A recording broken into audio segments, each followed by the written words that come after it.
मंगलम भगवान विष्णु मंगलम गरुड़ध्वज मंगलम पुंडरीकाक्षं मंगलाय तनोहरिः व्यासाय विष्णुरूपाय व्यासरूपाय विष्णवे नमो वै ब्रह्मविधये वासिष्ठाय नमो नमः। गुरुर्ब्रह्मा गुरुर्विष्णुः गुरुर्देवो महेश्वरः गुरुर्साक्षात् परब्रह्म तस्मै श्री गुरवे नमः। एकदा नैमिषारण्ये ऋषयः सौनकादयः पप्रच्छुर्मुनयः सर्वे सूतं पौराणिकं खलु। नैमिषारण्य धाम की, भागवत भगवान की, भूतेश्वर महादेव की, स्थान देवताओं की, सभी संत महापुरुषों की, स्वामी जी महाराज की जय। यहाँ पर एकत्रित होने का कारण यह है कि नैमिषारण्य से चलकर हम आपको आमंत्रित करने आए हैं, बुलाने आए हैं कि नैमिषारण्य में आप सब लोग वहाँ जाएं जहाँ 88,000 ऋषि मुनियों ने तपश्चर्या की थी, जहाँ पर वेद व्यास जी ने 4 वेद 6 शास्त्र 18 पुराणे गीता भागवत महाभारत और सत्यनारायण व्रत कथा वहीं पर लिखा था। నైమిసారణ్యం యొక్క విశిష్టత అమోఘము, అద్వితీయము. ఎంచేతనంటే అక్కడ 18 శాస్త్రాలు వేదవ్యాసులు వారు రచించారు. అంతేకాక 18 పురాణాలు, తర్వాత 4 వేదాలు, ఇంకా ఎన్నెన్నో గ్రంథాలు రచించారు. అటువంటి పుణ్యస్థలం నుంచి రావడం జరిగింది. అంతేకాక మీరందరూ అక్కడికి వచ్చినట్టే నేను గ్రహిస్తాను. अभी जब कार्यक्रम प्रारंभ हो रहा था तो एक बालक ने सुंदर राग गाया और वो राग को सुन करके बड़ी पुरानी यादें आ गईं। అదృష్టవశాత్తు ఇంతకు ముందు గానం చేసినటువంటి ఆ అద్భుతమైన భైరవి రాగము పాడిన పిల్లాడు సౌరవ్, వాడు నా విద్యార్థి, అమోఘంగా పాడాడు, అద్వితీయంగా పాడాడు. అది మంత్రయుక్తంగా చెవులకి చాలా ఇంపుగా సొంపుగా తోచింది అంటున్నారు. उस राग को सुन करके यह स्मरण हो आया कि जब सतयुग समाप्त हो रहा था और त्रेता काल आ रहा था, ఆ భైరవి రాగం వింటున్నప్పుడు ఎంత సొంపుగా అనిపించిందంటే చాలా శ్రవణానందదాయకంగా అనిపించింది. ఎందుకంటే ఆ భైరవి రాగము సత్యయుగం నుంచి త్రేతాయుగం వరకు మనందరినీ తీసుకెళ్ళినట్టుగా నేను భావించాను, స్మరించాను. सत्यवादी राजा हरिश्चंद्र उनसे 500 पीढ़ी पहले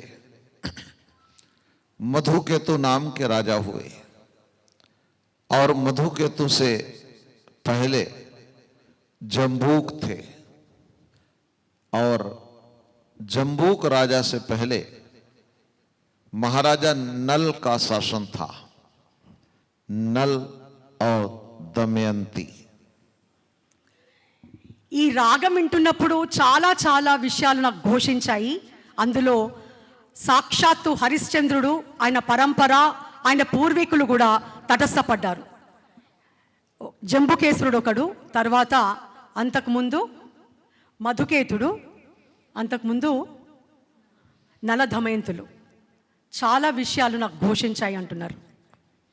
महाराजा नल ये भैरवी राग के बहुत बड़े ज्ञाता थे और जब वो गान गाते थे तो वो गान में जब वो दीपावली राग मिलाते थे तो दीप प्रज्वलित हो जाते थे. నలుడు ఈ రాగాన్ని చాలా చాలా ఆలాపించేవారు. ఆయన పాడినప్పుడు ఆలాపించినప్పుడు ఈ భైరవి రాగాన్ని దీపాలు వాటంతట అవే వెలిగిపోయేవిట. అది ఆ దీపాలు వాటంతట అవే వెలిగేవి. అంత గొప్ప రాగము ఈ భైరవి రాగము. और वही राजा नल, इनको संगीत का बहुत ज्ञान था और एक समय महाराजा नल ने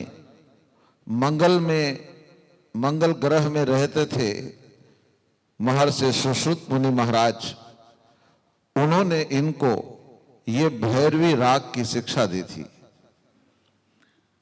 ఆయన మంగళ మందిరంలో ఉన్నప్పుడు ఆయనకి ఈ విద్యని ఇచ్చిన ఆయన సుశ్రుతుడు ఎంతో అదృష్టం చేసుకుని ఆయన ఈ రాగాన్ని పొందారు, ఆలాపించేవారు.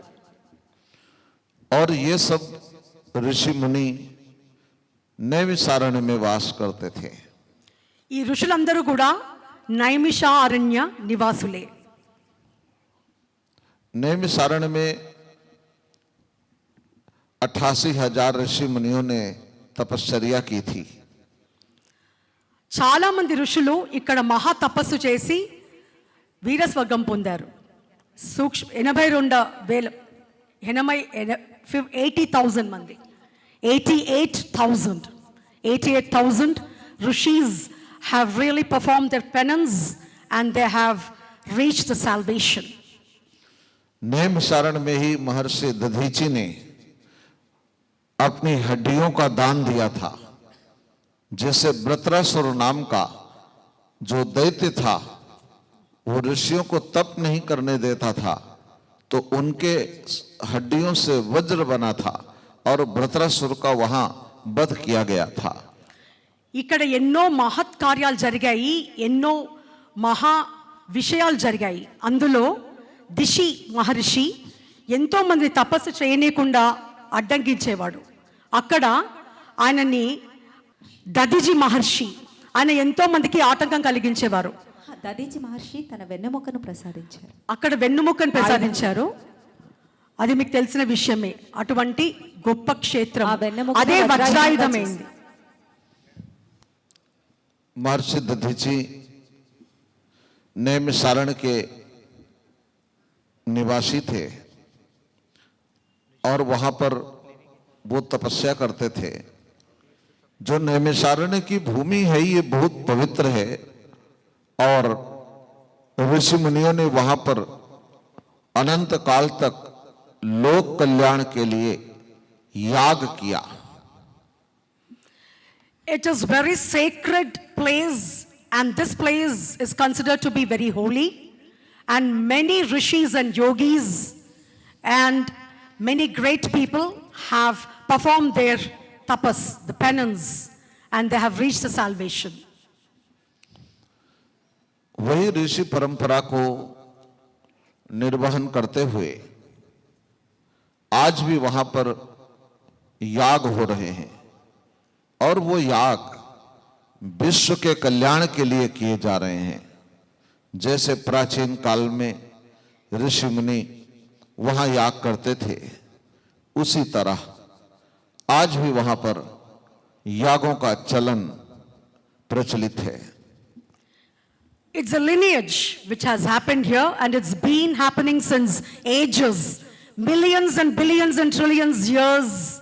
It's been happening, and even today they're performing that penance without any stop or any cessation. ఏ విధంగా అయితే పూర్వం నుంచి ఈ యజ్ఞాలు జరుగుతున్నాయో ఈ రోజుకి అదే విధంగా ఈ ఈ మహాక్షేత్రంలో అదే యాగము అలాగే కొనసాగుతోంది. ఎన్నో యాగాలు అదే విధంగా ఈ నైమిషారణ్యంలో కొనసాగుతున్నాయి. ఆ పరంపర, గురు పరంపర ఇంకా జరుగుతూనే ఉంది, జరుగుతుంది కూడా.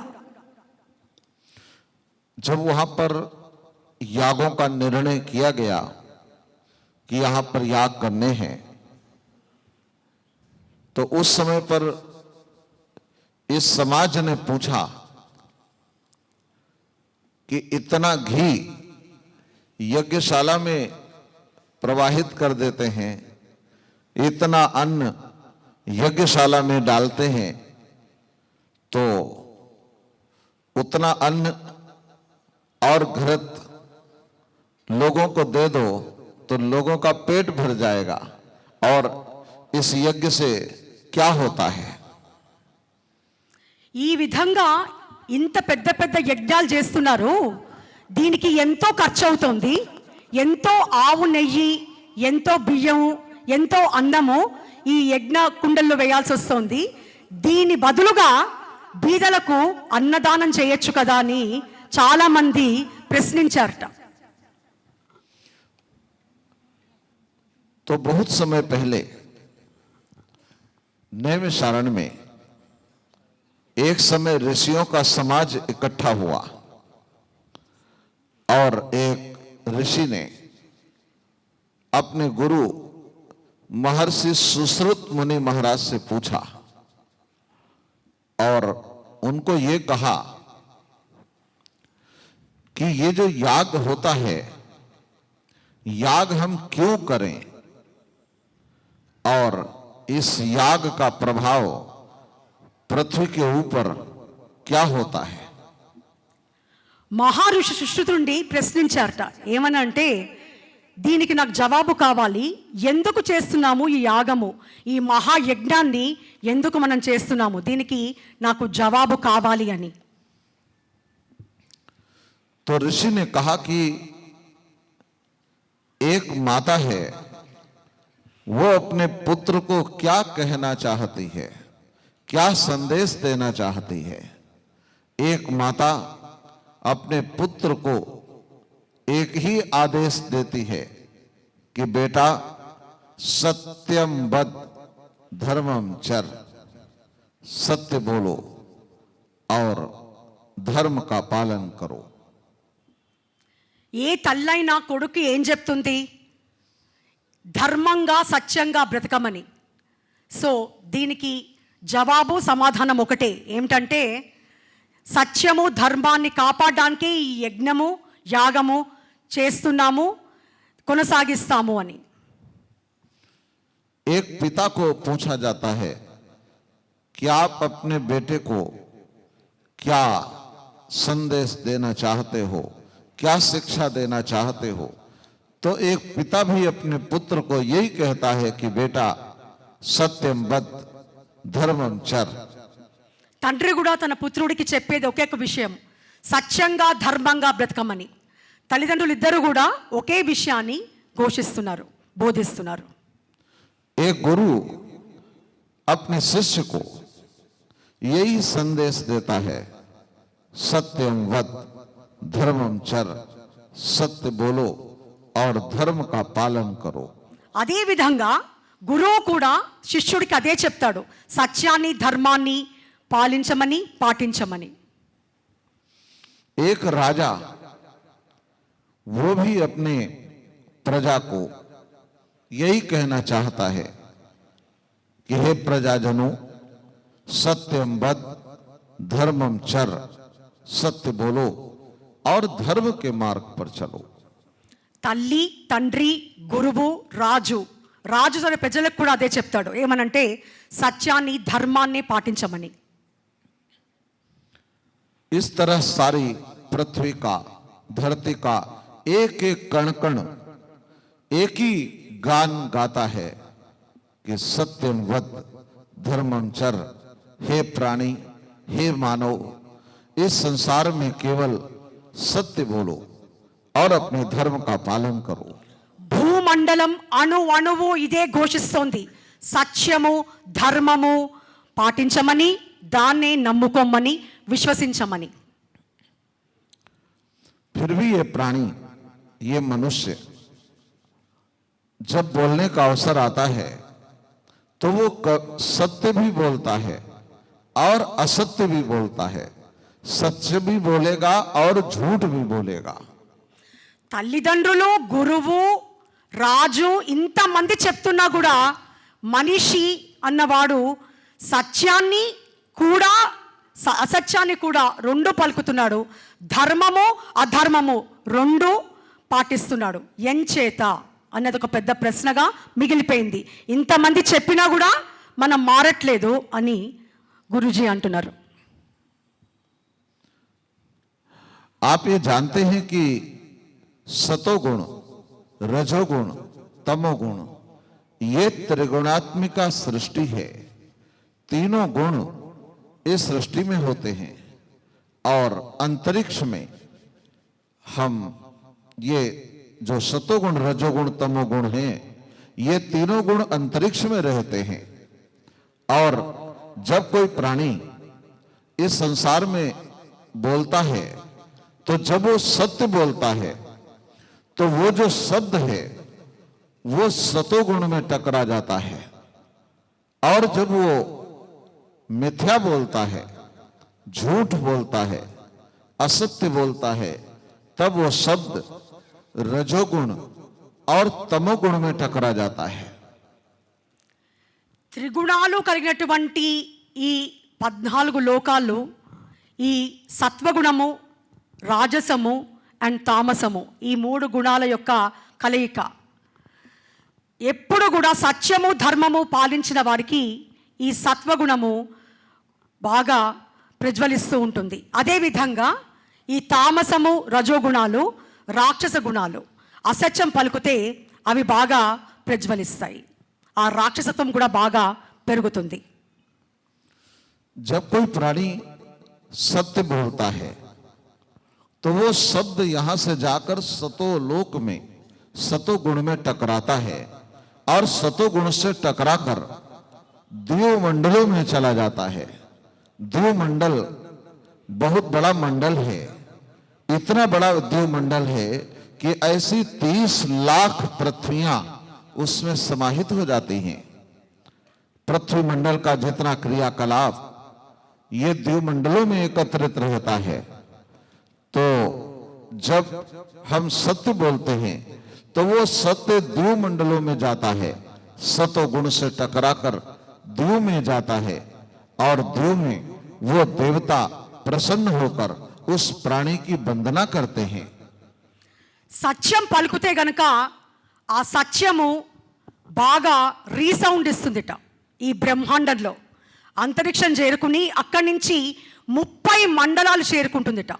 ఈ సత్యం అనేది అంత గొప్పది, ఆ ధర్మం అనేది అంత గొప్పది.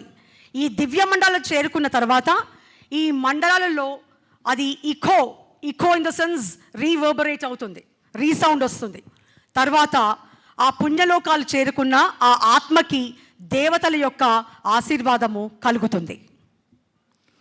जब ये सत्य शब्द देवताओं को प्राप्त होता है तब ये देवता मानव की स्तुति करते हैं, मानव की वंदना करते हैं और आपस में वार्ता करते रहते हैं कि देखो ये पृथ्वीवासी प्राणी कितना सुंदर है, कितना पवित्र है, जो ये सत्य उच्चारण कर रहा है और सत्य के द्वारा हम देवताओं का कल्याण होता है।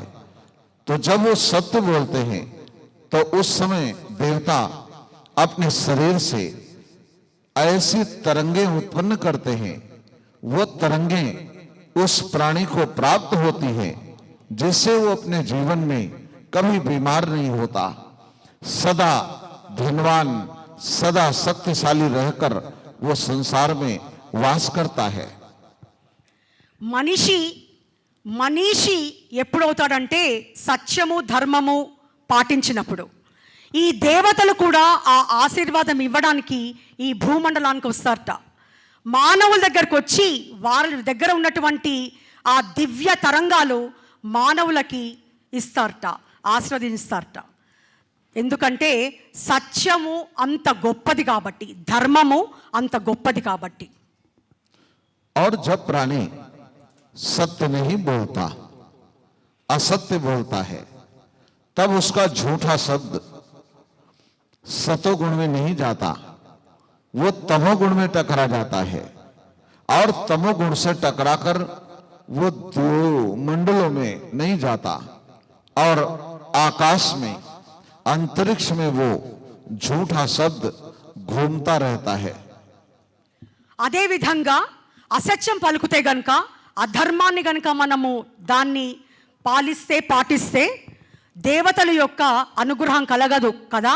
పిమ్మట వీరందరూ కూడా అసత్యులై అలాగే ఈ భూమండలం అంతా తిరుగుతూ ఉంటారు అంతరిక్షంలో. అంచేత సత్యం ఒక దివ్య మండలాన్ని చేరుకుంటుంది, అసత్యం ఒక శైతాన్ లేక రాక్షసత్వాన్ని పొందుతుంది.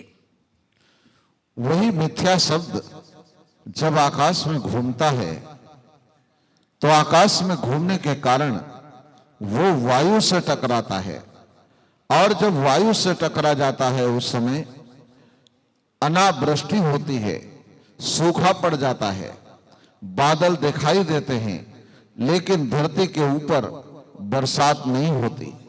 सारा जनजीवन उस मिथ्या भाषण के वायु में टकराने के कारण वो शब्द वर्षा को निगल जाता है और वृष्टि का अभाव हो जाता है। సత్యం యొక్క గొప్పతనం ఏంటంటే సకాల వానలు. అదేవిధంగా అసత్యము అధర్మము గనుక మనము పాలిస్తే గనుక ఏమవుతుందంటే అనావృష్టి కలుగుతుంది, మనకి భూమి సస్యశ్యామలంగా ఉండదు. ఆ వాయుదేవుడితో ఢీకొని మనకి సస్యశ్యామలంగా ఉన్న భూమిని కూడా అది అసస్యామలంగా చేస్తుంది. అంచేత సత్యమే పలకాలి, ధర్మాన్ని మనం పాలించాలి, పాటించాలి. वही शब्द जो मिथ्या है वो जब जल में टकराता है तो जल में टकराने पर अतिवृष्टि होने लगती है। इतनी वृष्टि होती है कि पृथ्वी के ऊपर जल प्रलय आ जाता है और सब लोग घर से बेघर हो जाते हैं। लाखों प्राणी मृत्यु को प्राप्त होने लगते हैं। అసత్యము జలంతో గనుక ఢీకొంటే అది ఏం చేస్తుందంటే అతి వానలు కలిగిస్తుంది, పొలాలన్నీ పంటలన్నీ నీళ్ళమయమైపోతాయి. అంచేత ఈ అసత్యాన్ని అరికట్టి సత్యాన్ని పలకాలని గురుజీ చెప్తున్నారు.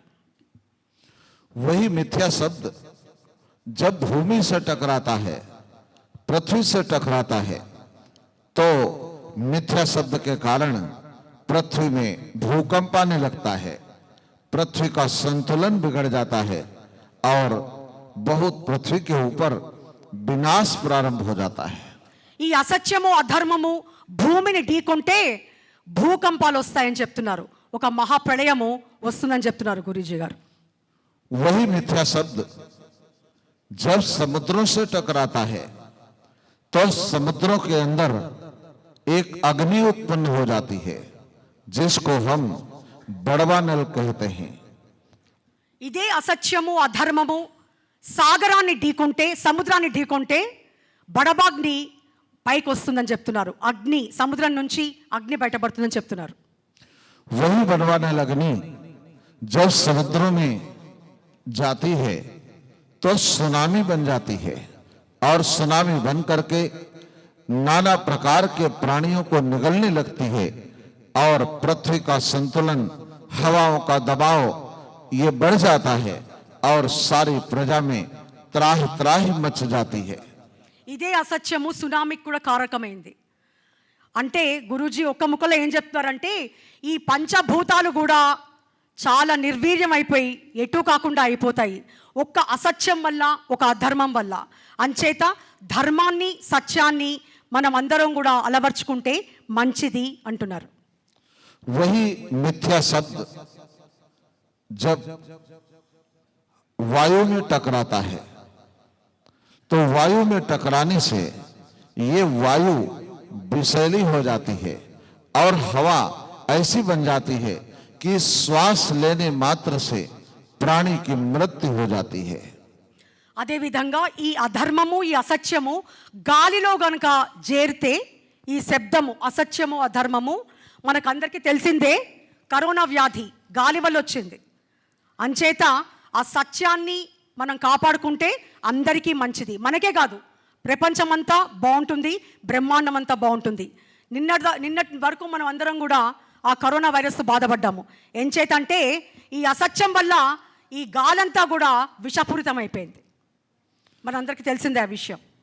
जैसे थोड़े समय पहले जो ये बीमारी आई हवा में, जिसको लोगों ने कोरोना का नाम दिया, वही बीमारी ये हवा में आ जाती है और श्वास लेने मात्र से प्राणी की मृत्यु होने लगती है। और वही मिथ्या शब्द अंतरिक्ष में भ्रमण करता है और प्रत्येक प्राणी मृत्यु को प्राप्त होने लगता है। इसको हमारे यहाँ वेदों में प्राकृतिक प्रकोप कहा जाता है।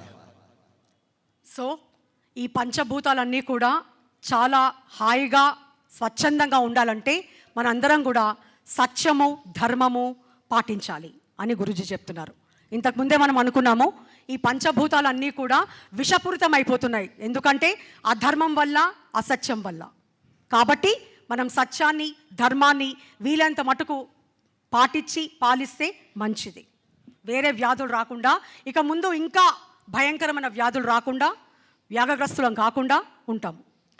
वही मिथ्या शब्द जो प्राणी बोलता है, ये मिथ्या शब्द का, झूठ का प्रभाव प्रकृति में होता है, लेकिन जो प्राणी बोल रहा है ये शब्द अंतरिक्ष में घूमता हुआ उस व्यक्ति से टकराता है, और जब टकराता है तो मिथ्या शब्द की तरंगें उस प्राणी को चारों ओर से घेर लेती हैं, और घेरने के बाद वो प्राणी अपने जीवन में बहुत डिस्टर्ब हो जाता है।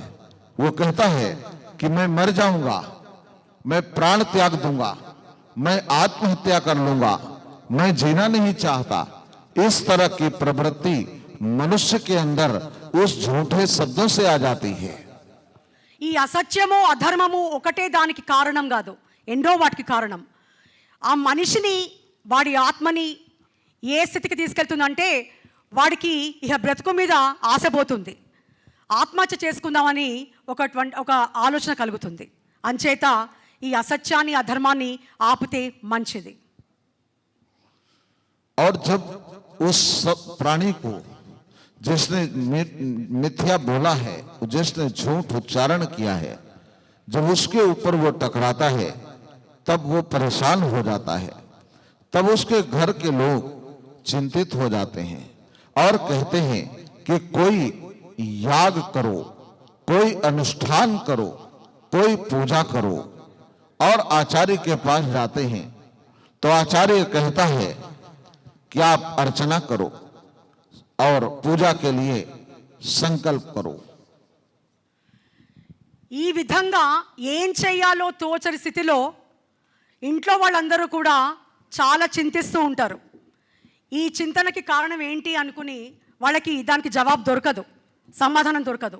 అంచేత ఏమని చెప్తారంటే ఏ యాగమో పూజో లేకపోతే ఏ గురువునో సందర్శించమని లేకపోతే ఏ క్షేత్రానికో వెళ్ళమని ఇంట్లో వాళ్ళు చెప్తూ ఉంటారు. వీటన్నిటికీ కారణం ఏంటి? ఒకటే, అధర్మము అసత్యము. और वो प्राणी जब संकल्प करता है और संकल्प करके वो भगवान के मंत्रों का जप शुरू करता है, जैसे कोई ओम नमः शिवाय, हनुमान चालीसा, सुंदरकांड, शिव स्तोत्र, किसी भी मंत्र का जब वो जप शुरू करने लगता है और मंत्र से उच्चारण करता है, तो जहां वो मिथ्या बोलता था सुबह से शाम तक, वहां वो मंत्र उच्चारण करने लगता है। उसके साथ में आचार्य उसके मंत्रों का उच्चारण कराते हैं और अनुष्ठान प्रारंभ हो जाता है। और जहां मिथ्या बोलता था वही जगह सत्य बोलने लगता है, क्योंकि मंत्र सत्य है, पूजा सत्य है, ओम सत्य है, परमात्मा का नाम सत्य है। तो जब वो सत्य का उच्चारण करने लगता है तब वो सत्य जो है द्यू मंडलों में जाने लगता है, देवताओं को वो सत्य प्राप्त होने लगता है। దీని అంతటికి కూడా ఒకటే జవాబు, సంకల్పం తీసుకుని భగవత్ నామస్మరణ. కలియుగంలో భగవత్ నామస్మరణాన్ని మించింది ఏదీ లేదు.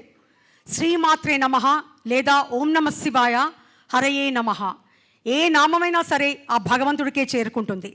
ఈ విధంగా వాడు ఎప్పుడైతే ఈ మంత్రశక్తిని పొందుతాడో, ఈ స్మరణ చేసుకుంటాడో, ఇదే నామాన్ని పదే పదే జపిస్తాడో, వాడికే కాక చుట్టూ ఈ పంచభూతాలన్నీ కూడా ఆ విషాన్ని కోల్పోయి చాలా చక్కగా గంగా ఎంత పవిత్రంగా అయిపోయి ఆ తర్వాత వాడికి సద్గతులు పొందుతాడు.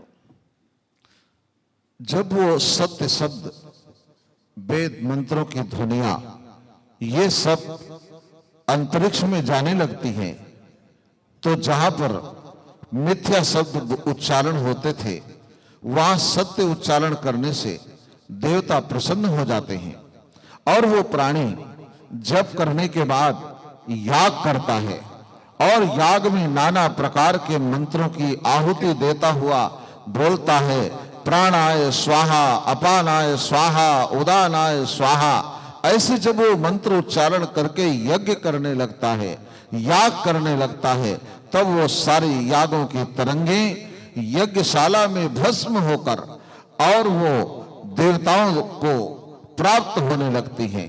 उन धुआं में सारा अन्नाद है, घृत है, जौ है, तिल है, चावल है, ये सब देवताओं के द्वार पर जाने लगते हैं। ఈ విధంగా పాప ప్రక్షాళన జరుగుతుంది.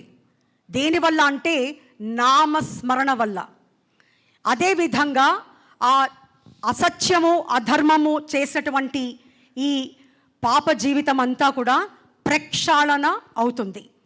అంతేకాక ఆ అసత్యము అధర్మము ఆ పలుకులు ఈ పంచవాయువుల్లో కలిసిపోయినటువంటి ఆ అసత్యము ఆ శబ్దాలు అంతరిక్షంలో తిరుగుతున్నటువంటి ఆ శబ్దాలు అన్నీ కూడా వచ్చి ఈ యజ్ఞశాల కుండలి యందు పడుతుంది. పడి అవన్నీ కూడా మసైపోతాయి. ఆ విధంగా వీడు పాపం నుంచి తప్పించుకోవచ్చు. యజ్ఞం యొక్క గొప్పతనం గురూజీ చాలా బాగా వర్ణించారు, చెప్పారు, వివరించారు. ధన్యవాదాలు సార్. ఇంకోటి ఏంటంటే నవధాన్యాలు, ఈ నవధాన్యాలన్నీ కూడా ఆ యజ్ఞశాల యందు వేస్తారు, యజ్ఞ కుండలిలో. దాని యొక్క అంతరార్థం ఇదని నాకు కూడా ఇప్పుడే తెలిసింది. Thank you so much sir. जब पृथ्वी पर मानव यज्ञ करता है और देवताओं को प्राप्त होता है, तो ये देवता प्राण विद्या के साधक हैं। हमारे भारतवर्ष में, इस आर्यावर्त देश में, यहां पर ऋषि मुनि प्राण विद्या के साधक रहे हैं। ये सभी देवता प्राण विद्या को जानते हैं। ये प्राण विद्या, प्राण सूक्त हमारे वेदों में वर्णित है।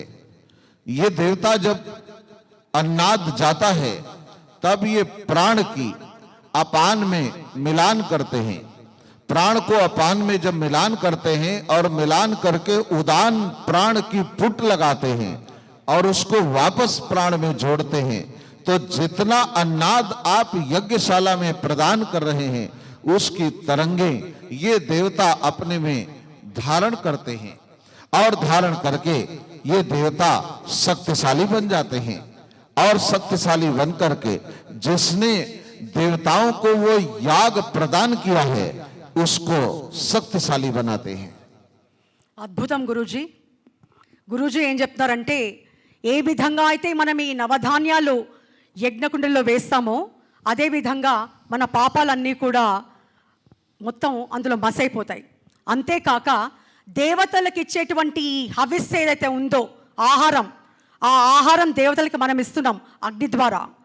ఆ దేవతలు వాళ్ళ తరంగాలని మనకు పంపించి మనలో ప్రాణశక్తి ఉత్పన్నమయ్యేటట్టుగా దీవిస్తారట. ప్రాణశక్తి అంటే ప్రాణవాయువు. ప్రాణం లేనిదే ఈ శరీరం ఒక కట్టయిపోతుంది, మనందరికీ తెలిసిన విషయమే. అంచేత ఈ యజ్ఞం యొక్క గొప్పతనము విశిష్టత ఇది అని గురూజీ మనకు చెప్తున్నారు. ప్రతి ధాన్యము మనం వేసేది యజ్ఞకుండలిలో చాలా చాలా చాలా మనకి మంచి చేస్తుంది. మనకే కాదు, ఈ ప్రపంచము, ఈ బ్రహ్మాండం కూడా సుఖపూరితంగా ఉంటుంది. ये देवता जब तृप्त हो जाते हैं, देवता प्रसन्न हो जाते हैं, तब वो अपने शरीर से दिव्य ज्योति उत्पन्न करते हैं और वो ज्योति उस मानव तक आती है. तो जो मानव ये कहता है कि मैं मर जाऊंगा, मैं जीना नहीं चाहता, मैं सुसाइड कर लूंगा, उसको वो दिव्य ज्योति स्पर्श करती है और जैसे स्पर्श करती है वैसे उसको झूठे शब्द की तरंगें जिन्होंने उसको घेर रखा है, जिससे उसकी बुद्धि खराब हो रही है, वो समाप्त हो जाता है और दिव्य तरंगें उसको घेर लेती हैं, जिससे वो मानव कहता है कि अब मैं मृत्यु को प्राप्त नहीं होऊंगा, मैं ठीक हूं और यज्ञ करने से हमारा कल्याण हो गया है, हमारा पेमेंट आ गया है. वो पैसे नहीं है तो विचलित होता है, उसके पास उसका विवाह नहीं हो रहा, रोज लड़कियां देखता है और उसका विवाह नहीं होता, उसके विवाह के लिए प्रस्ताव आ जाएगा तो वो सुखी हो जाएगा. जितने भी प्रकार के कारण हैं जिनके कारण वो सुसाइड कर रहा है, वो सारी चीजें पॉजिटिव हो जाएंगे, वो ठीक हो जाएंगे और वो प्राणी यज्ञ कर्मकांड के कारण प्रसन्न हो जाता है. ఏ జీవైతే విచ్ఛిన్నమైపోయాను, నేను ఆత్మహత్యకి అర్హుణ్ణి, నేను ప్రపంచంలో బ్రతకలేను, ఈ కలియుగంలో బ్రతకలేను అనుకుంటాడో, ఈ యజ్ఞం చేయటం వల్ల వాడే ప్రక్షాళన కాకుండా యావత్ బ్రహ్మాండాన్ని కూడా ప్రక్షాళన చేస్తాడు. ఎటువంటి చెడు గుణాలు ఉన్నవాడు కూడా బాగుపడిపోతాడు. గురూజీ ఏం చెప్తారంటే, యజ్ఞం యొక్క గొప్పతనము, దాని యొక్క విశిష్టత ఇంత శ్రేష్టమైనది అని మరీ మరీ పదే పదే ఘోషిస్తున్నారు. तो ये जो याग है, ये मनुष्य के समस्त सुखों का साधन है. याग के द्वारा इस संसार में प्राणी प्रसन्न रह सकता है, सभी प्रकार के कष्टों से मुक्त हो सकता है. जब ये पृथ्वी पर अभी सुनामी आई और सब ने कहा कि हम कुछ नहीं कर सकते, राजा ने अपने हाथ ऊपर कर दिए और कहा हम असहाय हो गए, अब हम मरने के सिवाय हमारे पास कोई रास्ता नहीं. तो उस समय हमने विचार किया कि आदि ऋषियों ने यज्ञ को सर्वोत्तम माना है. तब हमने ये श्री शिव शक्ति महायाग नैमिषारण्य में आयोजित किया और 1 वर्षों से लगातार वेद मंत्रों का जप चलता है. महामृत्युंजय मंत्र और नवारण महामंत्र, इनके मंत्रों की 1 वर्ष से आहुतियां दी जा रही थी और अब 2 वर्षों तक और यह यज्ञ संचालित रहेगा. 500 ब्राह्मण उस यज्ञ को प्रातः काल से प्रारंभ करके सायंकालीन सूर्यास्त तक वो उस याग को करते हैं, जिससे संसार के प्रत्येक प्राणी का कल्याण हो. ఈ ఒక మహత్తరమైన కార్యము, మహోన్నతము, ఈ యజ్ఞం చేయటం వల్ల ఈ సృష్టి మొత్తము చాలా సుఖపూరితంగా జీవన విధానాన్ని గడిస్తుంది. అంచేత ఇది చాలా రకాలుగా ఎంతో గొప్పగా, ఎంతో మంత్రయుక్తంగా, శాస్త్రపూరితంగా చేయబడుతోంది. 1 సంవత్సరం నుంచి చేస్తున్నాము, ఇంకా కొనసాగుతోంది. అది అంతా ఆ శివశక్తి అమ్మవారి దయ అంటున్నారు గురూజీ. तो आप सब लोग नैमिषारण्य में उस याग के दर्शन करने के लिए आपको बुलाने आए हैं, न्योता देने आए हैं, आमंत्रण करने आए हैं कि सब लोग अपने अपने बच्चों, अपने परिवार स्वजनों के साथ उस याग में जितना समय हो उसमें सम्मिलित हो, क्योंकि नैमिषारण्य की भूमि अति पवित्र है. गंगा में स्नान करने जाओ तो 1 योजन पद्म पुराण में वेद व्यास जी ने लिखा है, गंगायाम योजने यज्ञे काश्याम चैवार्थ योजने क्रोशमेकम कुरुक्षेत्रे नैमिषेतु पदे पदे। एक योजन 4 कोस पैदल चलो तो एक अश्वमेध यज्ञ का फल मिलता है जब गंगा स्नान जाओ। और काशी में आधा योजन 2 कोस पैदल चलो तो एक अश्वमेध यज्ञ का फल मिलता है। और कुरुक्षेत्र में सूर्य ग्रहण स्नान करने जाओ तो 1 कोस पैदल चलो तो एक अश्वमेध यज्ञ का फल होता है। और नैमिषेतु पदे पदे, नैमिष में 1 पग चलने से 1 अश्वमेध यज्ञ का फल मिलता है। గురూజీ ఏమంటున్నారంటే, గంగలో స్నానం చేస్తే ఎంత పుణ్యమో, కాశీక్షేత్ర దర్శనం ఎంత పుణ్యమో, వీటన్నిటికీ మించి నైమిసారణ్యంలో ఒక అడుగు వేస్తే అశ్వమేధ యాగం చేసేటువంటి పుణ్యం దక్కుతుంది అని. అంతేకాక వీటన్నిటినీ కలిపితే నైమిసారణ్యం అని చెప్తున్నారు, ఘోషిస్తున్నారు. నైమిసారణ్యము చాలా ఋషులు తపస్సు చేసి భగవంతుల్లో ఐక్యమైపోయినటువంటి స్థలము, అతి పవిత్రమైన స్థలము. అంచేత మనందరినీ ఆహ్వానిస్తున్నారు, విచ్చేసి ఆ యాగం చూసి తరించమని కోరుతున్నారు. అది మన మంచికే, ఆయన కోసం కాదు. तो पावन भूमि में जाना चाहिए। एक समय महर्षि पाराशर ने अपने बेटे को पूछा था,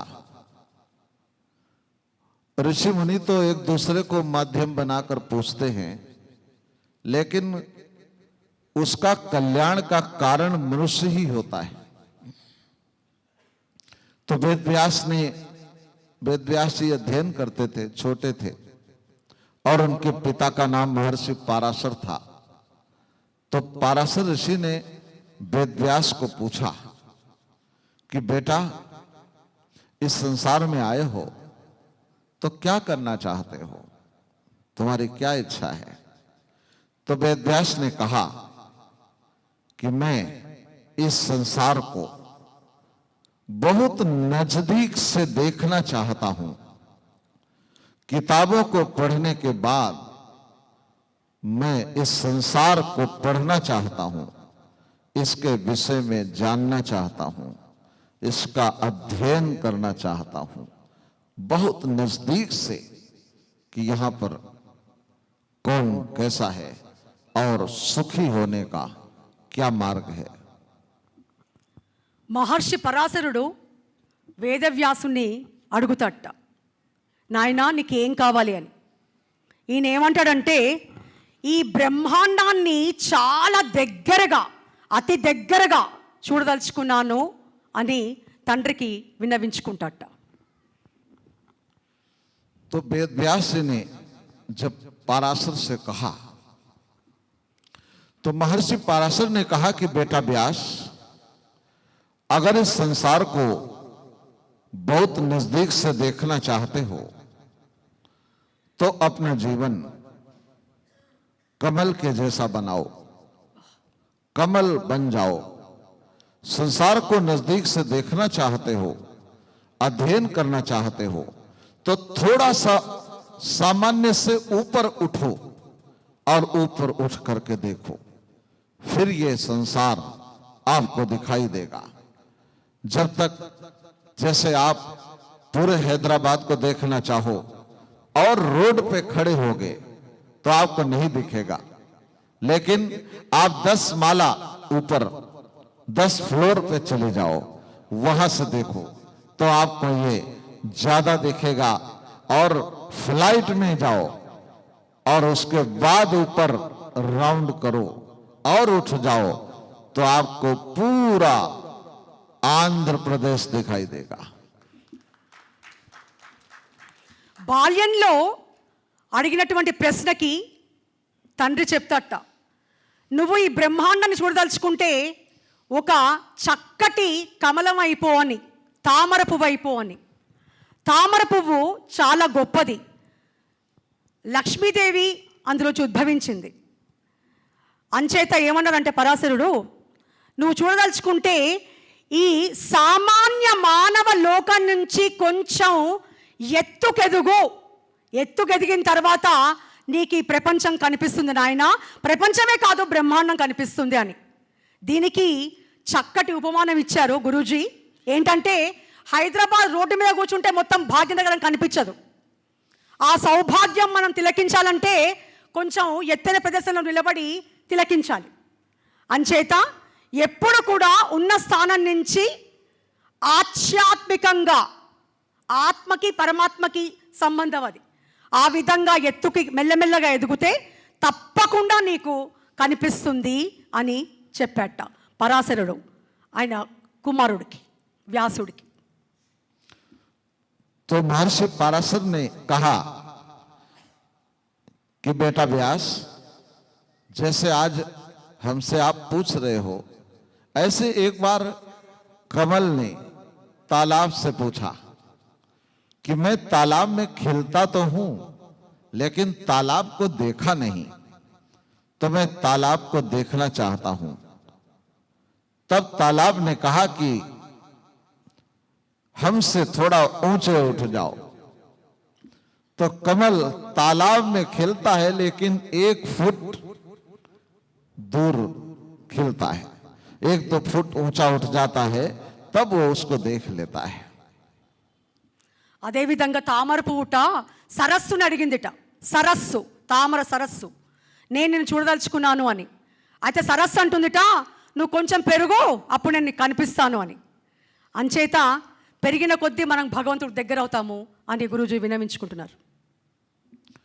तो महर्षि पराशर ने कहा कि आप ऊंचे उठो और ऊंचे उठ करके कमल की तरह हो जाओ. तो व्यास ने कहा कि गुलाब का फूल अच्छा होता है लो, और आपने मुझे कमल बनने के लिए कहा, तो कमल क्यों कहा? तो पराशर ऋषि ने कहा, बेटा व्यास, कमल से सरस्वती पैदा होती है और कमल से लक्ष्मी भी उत्पन्न होती है. दोनों कमल से ही उत्पन्न होते हैं. कमल में सरस्वती है. तो हम ये चाहते हैं कि जब कमल बनोगे तो फिर आपके कंठ में सरस्वती रहेगी, और जो सरस्वती को चाहता है मेरे कंठ में रहे, उसको सदा सत्य बोलना चाहिए. వ్యాసుడు తండ్రిని అడుగుతాట, ఈ తామర పువ్వు కన్నా కూడా గులాబీ పువ్వు చాలా అందంగా ఉంటుంది చూడ్డానికి, నువ్వు తామర పువ్వు ఎందుకు అంటున్నావు అని. ఎందుకంటాడంటే పరాశరుడు ఒకటే జవాబిస్తాట. ఏంటంటే తామర పువ్వు నుంచి ఇందాక మనం చెప్పుకున్నాము అమ్మవారు ఉద్భవించింది, లక్ష్మీదేవి సరస్వతి. అంచేత నువ్వు కనుక ఆ కమలం, నీ శరీరాన్ని కమలం చేసుకుంటే, తామర పువ్వు చేసుకుంటే, తప్పకుండా నీ శరీరం అంతా, ఎస్పెషల్లీ థ్రోట్, ఈ పార్ట్, గొంతులో సరస్వతి దివ్యంగా కూర్చుని ఉంటుంది, లోక పూజనీయం అవుతావు అని చెప్తాట. అదేవిధంగా వ్యాసుడు లోక పూజనీయమయ్యాడు. इस संसार में सरस्वती की महिमा है. महर्षि पराशर ने कहा, बेटा, संसार में जो आज का प्राणी है वो लक्ष्मी की आराधना कर रहा है. वो चाहता है लक्ष्मी हमारे द्वार पर आ जाए और इतने समय तक रहे कि कभी मेरे घर को ना छोड़े, हमेशा रहे. हमारे बाल बच्चे, परिवार, वो जीवन भर कितना खर्चा करें लेकिन लक्ष्मी कम नहीं होनी चाहिए. ऐसा आज का प्राणी विचार करता रहता है. तो महर्षि पराशर ने कहा कि लक्ष्मी सरस्वती माता की छोटी बहन है, सरस्वती की परछाई है. वो लक्ष्मी बड़ी है. वो लक्ष्मी बड़ी है इसीलिए उसका निवास कंठ में रहता है. जो सरस्वती की साधना करते हैं, जो संसार में लक्ष्मी चाहते हैं, उनके चाहने से लक्ष्मी नहीं मिलेगी, क्योंकि लक्ष्मी का स्थान सरस्वती में निहित रहता है और सरस्वती कंठ में वास करती है। सरस्वती सत्य में वास करती है। जब हम सत्य बोलते हैं तो ही संसार में हमारी महिमा है। ఈ కలియుగంలో ప్రతి ఒక్కళ్ళు లక్ష్మీదేవిని పూజిస్తూ ఉంటారు సరస్వతి కన్నా. కానీ లక్ష్మి సరస్వతి ఇద్దరు అక్కచెల్లెలుట. సరస్వతి లేనిదే లక్ష్మి రాదు. సరస్వతి ఉంటేనే లక్ష్మి ఉంటుంది. అది చాలామందికి తెలియదు. అందుకే గురూజీ ఏమంటున్నారంటే సరస్వతే గొప్పది, సరస్వతి వల్లనే లక్ష్మి ప్రాప్తిస్తుంది అని జవాబిస్తున్నారు. जो सरस्वती है ये कंठ में रहती है। तो भगवान पराशर ने व्यास से कहा, बेटा सरस्वती का कभी त्याग मत करना, क्योंकि सरस्वती की ही संसार में महिमा है। सारा व्यापार, सारा देश, संसार का प्राणी, राजा, प्रजा, ऋषि, साधु जन, ये सब संसार में पूजित होते हैं केवल सरस्वती के कारण, लक्ष्मी के कारण नहीं, सरस्वती के कारण। आप व्यापार करते हैं और किसी को कह दो कि आप 5 लाख रुपए का माल आप मुझे भेज दो और परसों 5 बजे आपको पैसा मिल जाएगा। उसने माल भेज दिया और 5 बजे आपने वो पैसा भुगतान नहीं किया तो आपकी जुबान चली गई। वो किसी तरह 5, 7, 10 दिन में पैसे दे देंगे, लेकिन जब कहा है कि परसों दे दूंगा तो परसों दे दो। अगर सरस्वती खंडित हो गई तो वो व्यापार में आपके साथ व्यापार नहीं करेगा, क्योंकि आप वचन के पक्के नहीं है, वाणी के पक्के नहीं है। तो वो व्यक्ति, राजा अगर कहे कि हम ये करेंगे तो राजा को वो करना होगा। अगर राजा ने वो नहीं किया तो उसका साम्राज्य समाप्त हो जाता है। प्रजा उस पर भरोसा नहीं करती और समर्थन भी नहीं देती, ना वोट देती है, ना नोट देती है, ना सपोर्ट देती है, और राजा का राज्य नष्ट हो जाता है। इसलिए पराशर ने कहा, बेटा व्यास सदा सत्य बोलो, सरस्वती की आराधना करो। చాలా గొప్ప విషయము, చాలా చక్కగా చెప్పారు గురూజీ.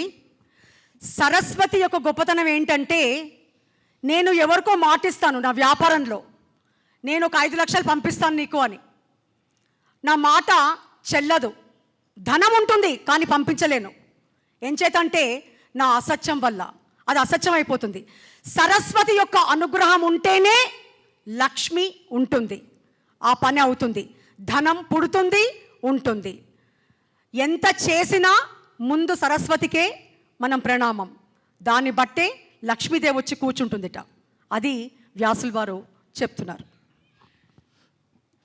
माता महालक्ष्मी सरस्वती की परछाई है। परछाई को पकड़ना चाहोगे और मूल को नहीं पकड़ोगे तो लक्ष्मी भी चली जाएगी और सरस्वती भी चली जाएगी। जो महिमा है वो सरस्वती की है। तो पराशर ऋषि ने कहा, बेटा व्यास हमेशा वचनबद्ध रहो। संसार में धनवान बनना चाहते हो तो धन के नहीं वाणी के बनो। अगर आपने किसी से कहा है वो कर दोगे, वचन भंग नहीं करोगे, तो ये लक्ष्मी सदा आपके द्वार पर स्थित रहेगी। और सत्य के पुजारी बनोगे तो संसार को पता हो जाएगा कि व्यास कभी मिथ्या नहीं बोलता। जो बोलता है, जो कहता है, जो लिखता है वो सत्य है। तो एक समय यह संसार आपको विष्णु मानकर, भगवान मानकर आपकी जय जयकार करेगा। आप विष्णु बन जाएंगे। तो भगवान व्यास ने कहा कि क्या सत्य बोलने से मैं भगवान बन जाऊंगा, विष्णु बन जाऊंगा? तो महर्षि पाराशर ने कहा कि हाँ बेटा, आप विष्णु बन जाएंगे सत्य बोलने के कारण। ఒక సత్య వాక్కుతో ఒక ధర్మంతో మనం బ్రహ్మాండాన్ని జయించగలము. ఎందుకంటే సత్యం యొక్క శక్తి అంత గొప్పది, ధర్మం యొక్క విశిష్టత అంత గొప్పది. అంచేత ఏమంటున్నారంటే గురూజీ, సరస్వతిని నమ్ముకుని మనం సత్యవాక్కు గనక పాటిస్తే తప్పకుండా లక్ష్మీదేవి కూడా మనతో పాటే ఉంటుంది అని ఘోషిస్తున్నారు. విష్ణు महर्षि पाराशर उन्होंने कहा कि बेटा व्यास, आप विष्णु बन जाओ। और विष्णु प्रत्येक प्राणी बन सकता है। वो अपने द्वार पर जय और विजय स्थापित करे। भगवान विष्णु के द्वार पर जो जय विजय होते हैं, ये कौन होते हैं? विजय छोटा है, फिर जय है। इस संसार में आप अपनी कामनाओं पर विजय करो, आप वाणी के ऊपर विजय करो, आप अपने काम क्रोध लोभ पर विजय करो, प्रकृति के एक कण कण को विजय करो, अपनी आत्मा को, अपने प्राण को, अपने प्राणायाम को, पंच प्राण को, दसों प्राण को, इनको आप इन पर शासन करो। इन पर शासन करते हुए जब वाणी पर संयम रखोगे, जब जल पर शासन करोगे, जब पृथ्वी पर शासन करोगे, जब अनुशासन पालन करोगे, जब आत्मानुशासन करोगे, तो जब हर जगह आपकी विजय होने लगेगी, जब काम क्रोध लोभ मोह ईर्ष्या मत्सर ये सब पर आपकी विजय हो जाएगी, तो ये सारा संसार उस विजय के कारण आपकी जय करेगा, आपकी जय जयकार करेगा।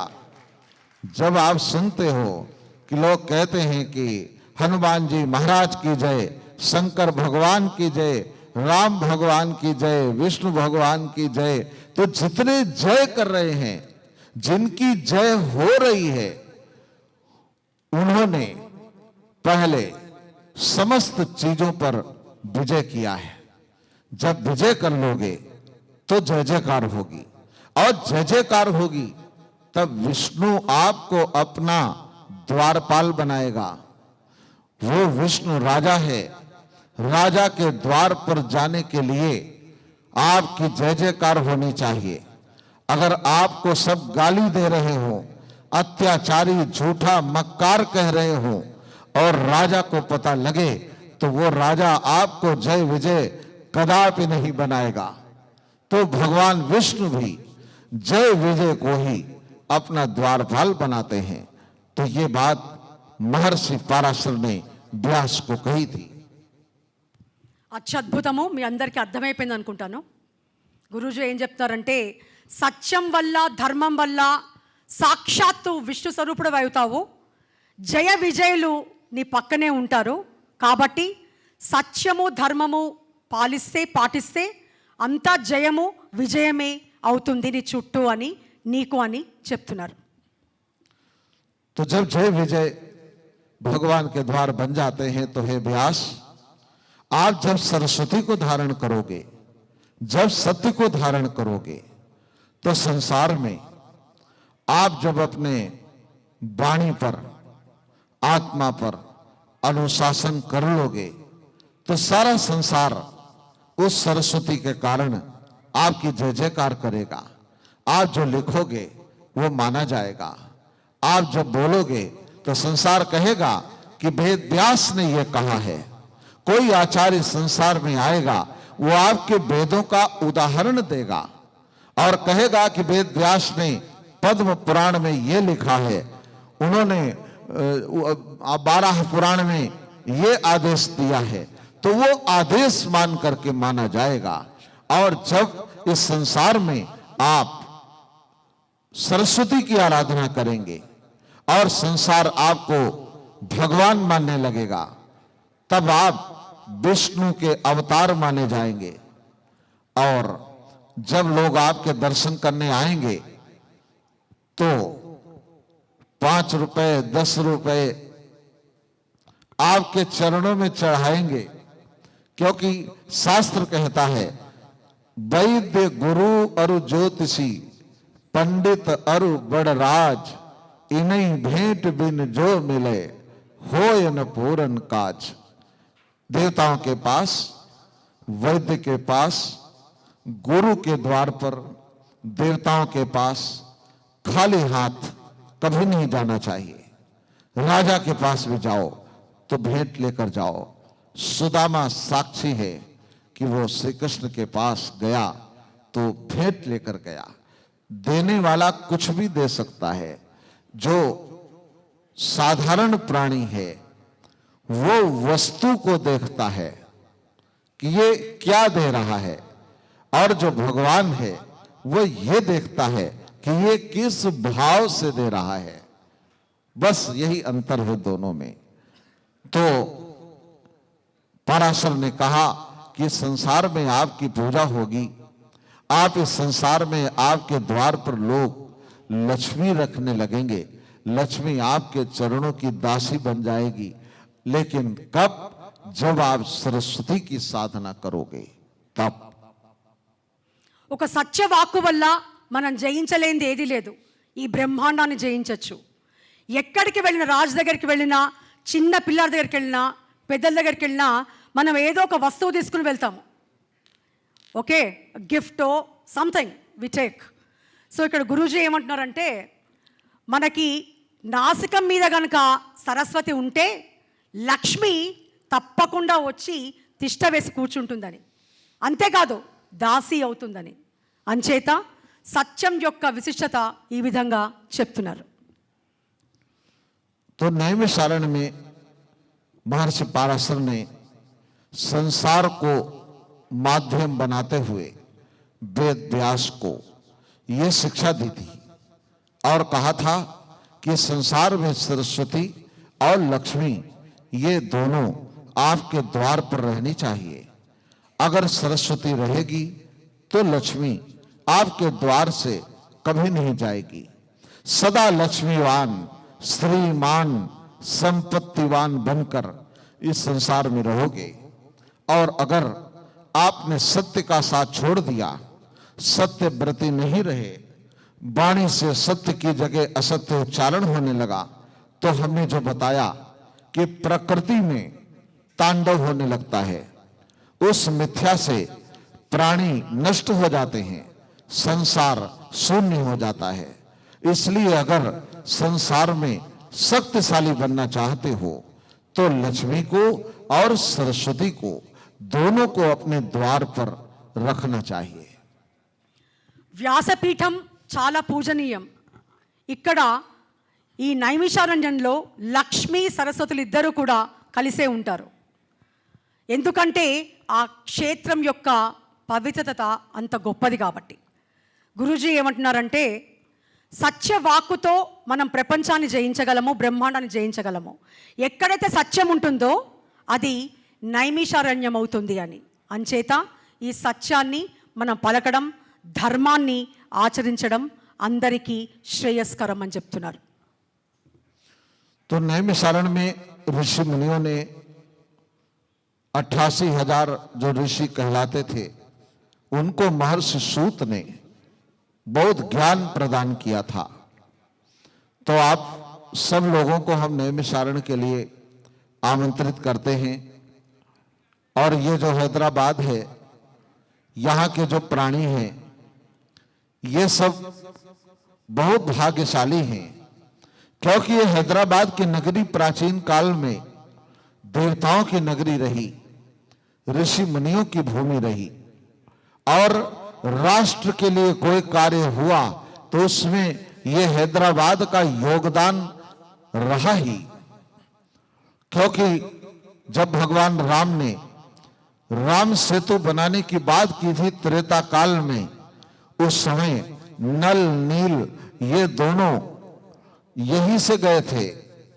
ये दोनों जो शिल्पकार थे ये इसी हैदराबाद के रहने वाले थे और प्राचीन काल से ये सत्य का साथ देते थे।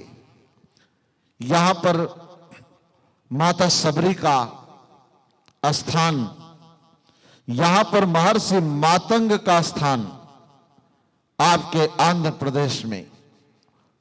माता सबरी ये परमाणु वैज्ञानिक रही और परमाणु यंत्रों का निर्माण किया। इनके गुरु महर्षि मातंग थे और मातंग ऋषि ने सबरी को यह शिक्षा प्रदान किया था।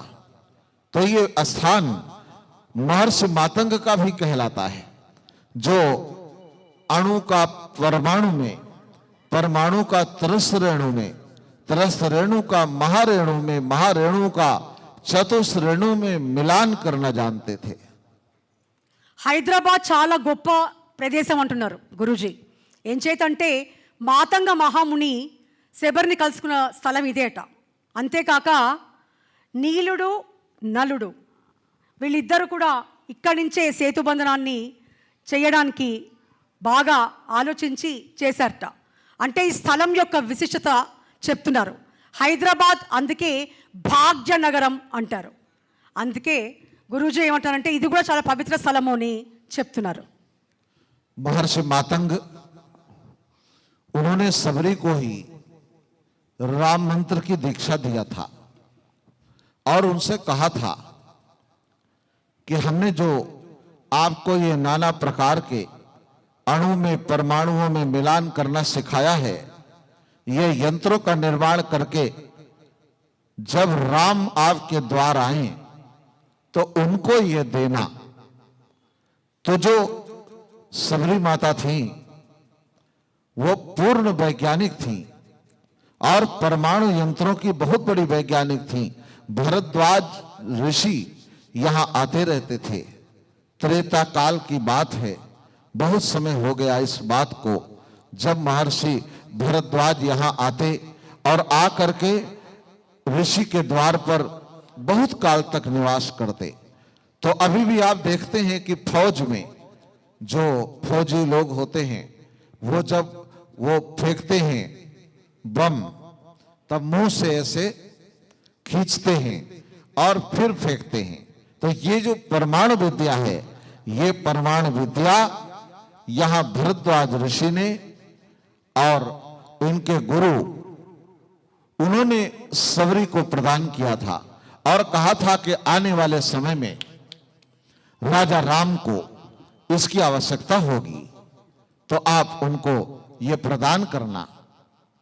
उसे लिए राम यहां आए थे परमाणु विद्या को ग्रहण करने के लिए।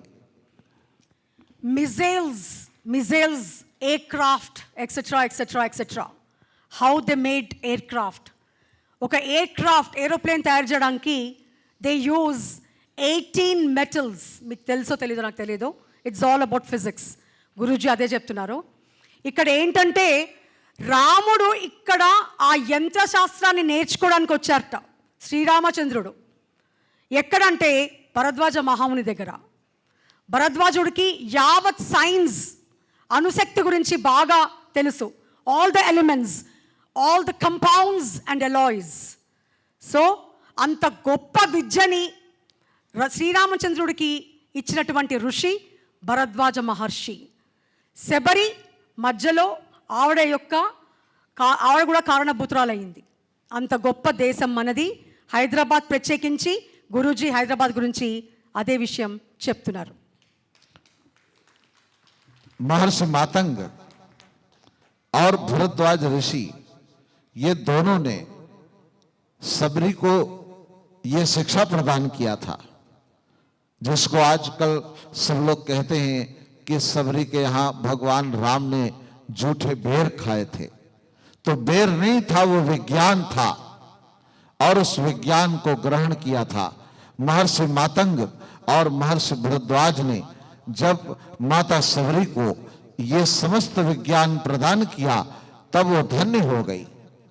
और उन्होंने कहा कि आज ये हम आपको देते हैं और ये कभी राम को देना। तो पूछा सबरी ने कि ये राम कौन है, मैंने इनके विषय में सुना नहीं। तो मातंग ऋषि ने कहा कि देखो,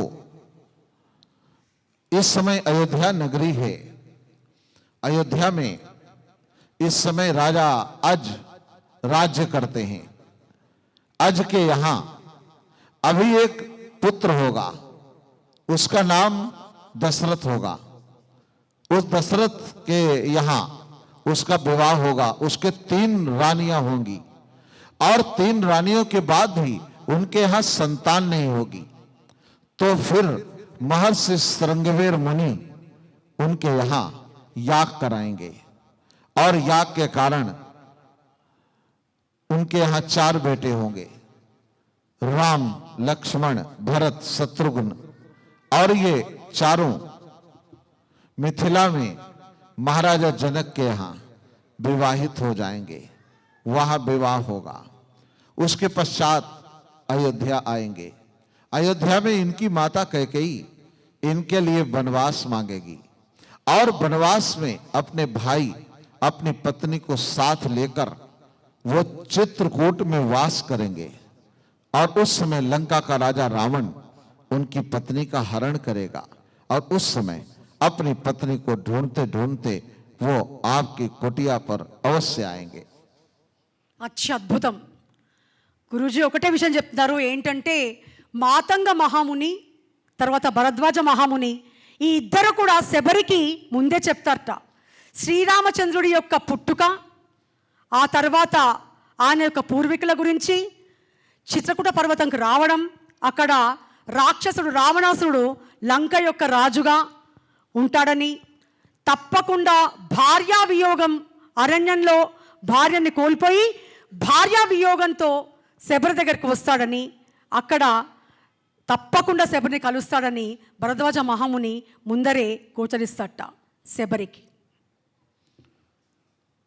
तो सबरी को इतना बता दिया गया और गुरु ने कहा था कि हमें हमने जो दिया है वो राम को देना। और सबरी ने कहा कि आपको दक्षिणा में क्या दूं? तो गुरु ने कहा था कि हमको राम दर्शन कराना। तो जब सबरी के यहां राम आए तो सबरी ने सबसे पहले राम को वंदना नहीं की थी, पहले गुरु के द्वार पर गई और कहा, देखो आपके कृपा से, आशीर्वाद से मेरे यहां राम आ गए। तो पहले गुरु को वंदन किया। गुरु गोविंद दो खड़े, काके लागो पाए, बलिहारी गुरु आपने गोविंद दियो बताए। तो पहले गुरु की वंदना होती है। तो ये मातंग ऋषि का तपस्थल है, ये हैदराबाद। यहाँ के जो भक्त हैं, श्रद्धालु हैं, ये सब बहुत भाग्यशाली हैं। और हम ये मानते हैं कि यहाँ जितने लोग बैठे हैं ये सब देवता हैं, ये सब ऋषि हैं जो इस भूमि में पैदा हुए हैं और अपने संस्कृति के लिए, सनातन पद्धति के लिए, वैदिक सभ्यता के लिए यहाँ पर वो वास करते हैं। अपने जीवन में धर्म को धारण करके वो प्रातःकाल आज में आया तो हम जहाँ रुके हुए हैं वहाँ मंदिरों की घंटियां, शंखनाद, जय जयकार, स्तोत्र, भगवान के गीत सुनाई देते हैं। ऐसा कोई स्थल संसार में नहीं है जहां पर इतने मंदिर हो, इतने धर्म के अनुयायी हो, इतने धर्म का पालन करने वाले लोग हो, इतनी वाणी के अंदर सत्य धारण करने वाले हो। यही सबका प्रभाव है कि जो साउथ है ये सदा शक्तिशाली रहा है और शक्तिशाली रहेगा। आप घर बनाएं कभी भी तो जो घर में साउथ का भाग होता है वहां पर साउथ वेस्ट में रहने के लिए ज्योतिषी बताते हैं कि आप साउथ वेस्ट में रहो, क्योंकि साउथ में रहने वाला शक्तिशाली रहता है। किसी गांव को देखो, गांव पूरा है, गांव में सारे लोग रहते हैं, लेकिन गांव का जो साउथ का भाग है वो शक्तिशाली और महंगा होता है। किसी शहर का, किसी राष्ट्र का, किसी राज्य का जो साउथ है वो बहुत शक्तिशाली है। देखो पूरे भारत में जो साउथ है वो सबसे शक्तिशाली है। यहां के लोग धर्म के मामले में, यहां पर दान के मामले में, यहां वाणी के मामले में, यहां सत्य के मामले में बहुत धनवान हैं लोग, और यहां पर जो कहते हैं वो करते हैं। అద్భుతం గురుజీ, చాలా ప్రశంసిస్తున్నారు సౌత్ ఇండియన్స్ని. Thanks a lot. ఇక్కడ ఏమంటున్నారంటే లక్ష్మీ స్థానం ఎప్పుడు కూడా నైరుతి వైపు ఉంటుందట. అంచేత నైరుతి వైపు ఉన్నటువంటివన్నీ కూడా చాలా లక్ష్మీపదంట. అందుకే గురూజీ ఏమంటున్నారంటే సత్యం చెప్పే వాళ్ళే సౌత్లో ఉంటారట. సో మనం అందరం ప్రూవ్ చేయాలి. Okay, we have to prove that. We are the evidences here. So Guruji, thanks a lot. तो साउथ के सब जो हैं वो शक्तिशाली हैं। देखो पूरा भारत देश का जो साउथ है वो शक्तिशाली, पूरे वर्ल्ड का देखो जो साउथ भाग है वो साउथ वेस्ट अमेरिका, वो भी सबसे शक्तिशाली देश तो चारों तरफ है। तो साउथ इसलिए ऐसा माना गया है क्योंकि वहां देवता वास करते हैं। तो हम यही मानते हैं कि आप सब ऋषि हैं, आप सब देवता हैं, तो आपको सबको नमन करने का ये अवसर हमको हमारे स्वामी जी, हमारे वीर धर्मेंद्र स्वामी जी ने ये हमें प्रदान किया है। और हम चाहते हैं कि हमें ये हैदराबाद की भूमि आज से नहीं युगों से बहुत प्यारी लगती है। चाहे वो सतयुग रहा हो, त्रेता रहा हो, द्वापर रहा हो, क्योंकि यहां पर जो लोग रहते हैं वो सब ऋषियों की प्रेरणा से देवताओं की आराधना करते हुए और आर्य रहे हैं। आर्य उसको कहा जाता है जहां पर नारी धरती के एक सिरे से विचरण करती हुई राष्ट्र के दूसरे सिरे तक चली जाए और उसको कुदृष्टि से देखने वाले मानव उस राष्ट्र में नहीं होने चाहिए। ऐसा राष्ट्र आर्यावर्त कहलाता है। तो आर्यावर्त की जो पद्धति थी, आर्यावर्त का जो प्रारंभ था वो यहीं से हुआ था, इसी साउथ से हुआ। ఇక్కడ సౌత్ ఇండియన్స్ని గురూజీ చాలా పొగుడుతున్నారు. అది ఎంత ఫ్యాక్టో మనందరికీ తెలియాలి. ఒకటి మటుకు నిర్ధారణ చేస్తున్నారు ఏంటంటే ఇక్కడ ఉన్న వాళ్ళందరూ కూడా సత్యవాకు కలవారని, పూజలు యాగాలు ఎక్కువ చేస్తారని, ధర్మాన్ని పాటిస్తారని చెప్తున్నారు. అంతేకాక వీరధర్మేంద్ర స్వామి వల్ల, ఆయన పూజలైన శ్రీ శ్రీ శ్రీ ఆయన వల్ల మనందరం ఇక్కడ సమావేశం అయ్యాము. వారికి కృతజ్ఞతలు. तो आप सब लोग सचमुच भाग्यशाली हैं क्योंकि आप आर्य हैं और आर्यों का स्थान ये साउथ रहा है।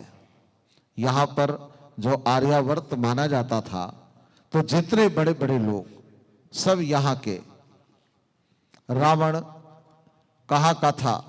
यही का था। हनुमान, मेघनाद, अक्षय कुमार, नरांतक, महर्षि अगस्त्य, ये सब यही के थे और यही के वो सारे ऋषि जिन्होंने देश को कुछ दिया था। तो जो आर्यों की पद्धति है, हमारे यहाँ हम देखते हैं कि यहाँ यज्ञोपवीत पहनते हैं सब लोग, लोगों ने यज्ञोपवीत त्याग दिया है, लेकिन यहाँ पर अभी भी मैं देखता हूं कि यज्ञोपवीत लोगों ने धारण किया हुआ है, क्योंकि यज्ञोपवीत आर्यों का आभूषण कहलाता है। इसलिए हनुमान जी महाराज जब लंका गए थे तब मेघनाद ने बहुत सारे शस्त्र प्रयोग किए थे और बाद में ब्रह्म सूत्र धारण किया तुलसी ने लिखा है, ब्रह्म शस्त्र तहि साधा कपिवन कीन विचार, जौन ब्रह्म सर मानऊ महिमा बेटे अपार। जब उसने ब्रह्मास्त्र उठाया तो हनुमान उसमें बंध गए। तो वो ब्रह्म सूत्र क्या था? वो यज्ञोपवीत था। और हनुमान ने मेघनाथ से कहा था कि मेघनाथ, मैं जब लंका में आया तो मैं सोच रहा था कि लंका का राजा रावण एक आर्य है, यज्ञोपवीत का सम्मान करने वाला, वेद वेदांतों का पाठ करने वाला, जो उच्च कोटि का आर्य है, ये इसके राष्ट्र में जा रहे हैं, हमारा स्वागत कैसे होगा? तो जब आपने ये ब्रह्मास्त्र उठाया तो मैं खुश हो गया। मैंने सोचा कि इसने ब्रह्म सूत्र उठाया है, और मैं बंध गया। क्योंकि तुमने इसलिए ब्रह्म सूत्र धारण किया था क्योंकि आपको पता था कि हनुमान उच्च कोटि का आर्य है, और आर्यों का आभूषण शिखा और यज्ञोपवीत कहलाता है। एक आर्य मर सकता है लेकिन अपने धर्म को तोड़ नहीं सकता, अपने प्राण त्याग कर सकता है लेकिन अपने धर्म का अपमान नहीं कर सकता, उसको सह नहीं सकता। इसलिए आपने यज्ञोपवीत देकर मेरी शोभा बढ़ाई है। अब बताओ मेघनाथ, आपकी शोभा कैसे बढ़े? आपके लिए मैं क्या करूं? तो कहा कि मेरे पिता आपसे मिलना चाहते हैं। तो कहा चलो, मैं अगर आपके दरबार में जाऊंगा तो राजा रावण आपको सम्मान करेगा। तब वो वहां गए थे। ये असली बात थी, लिखा है वो दूसरी तरह से। तो आप सब लोग सचमुच बहुत भाग्यशाली हैं, और आप सबके बीच बैठ करके हम यहाँ कुछ समय हमने व्यतीत किया है। तो हम ये चाहते हैं कि आप सब नैमिषारण्य में आए, और नैमिषारण्य में आकर के वहां देव दर्शन करें, वहां कुछ समय रहें। और शिव शक्ति महायाग हो रहा है, ये 2 साल तक चलेगा।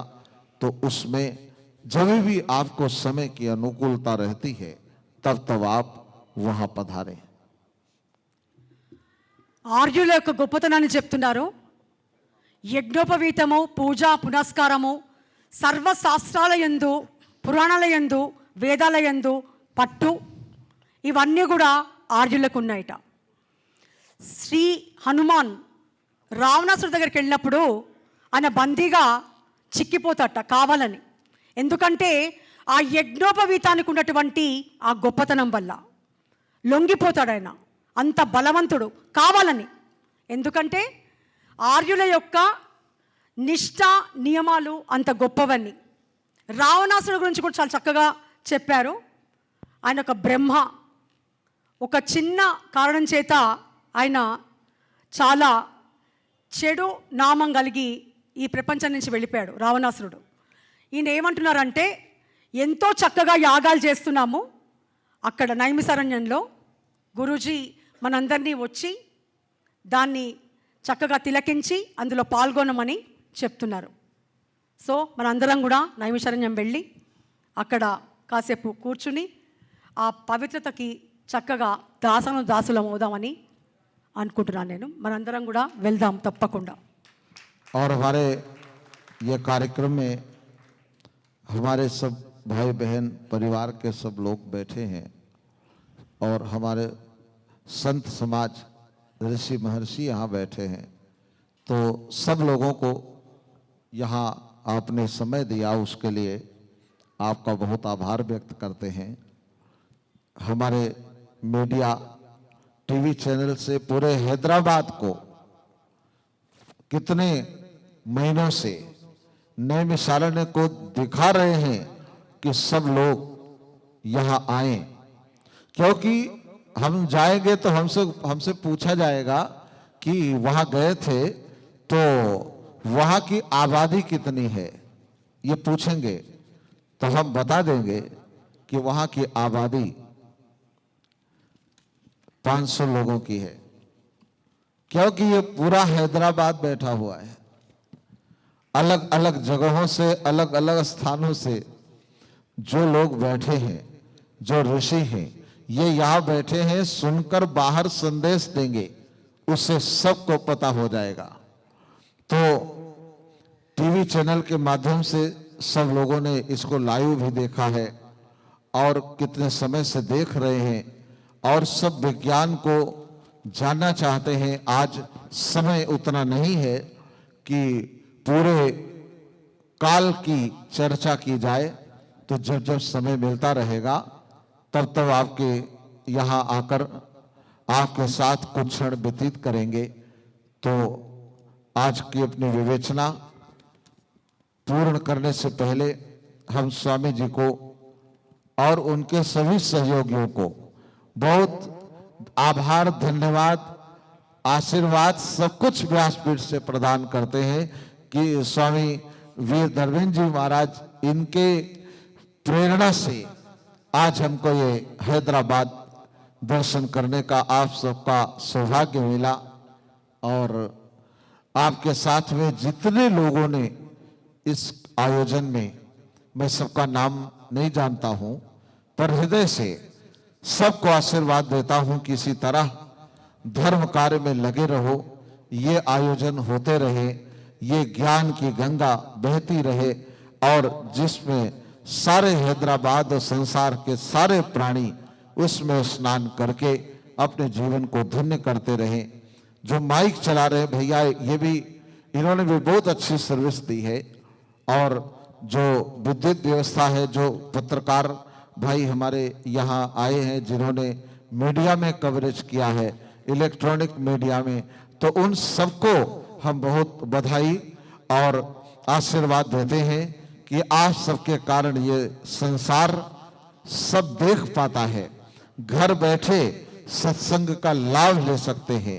तो इसी तरह सदा सेवा में संलग्न रहें और धर्म कार्य करते हुए अपने देश को, अपने राष्ट्र को ऊंचा बढ़ाएं, यही हमारी शुभकामना है।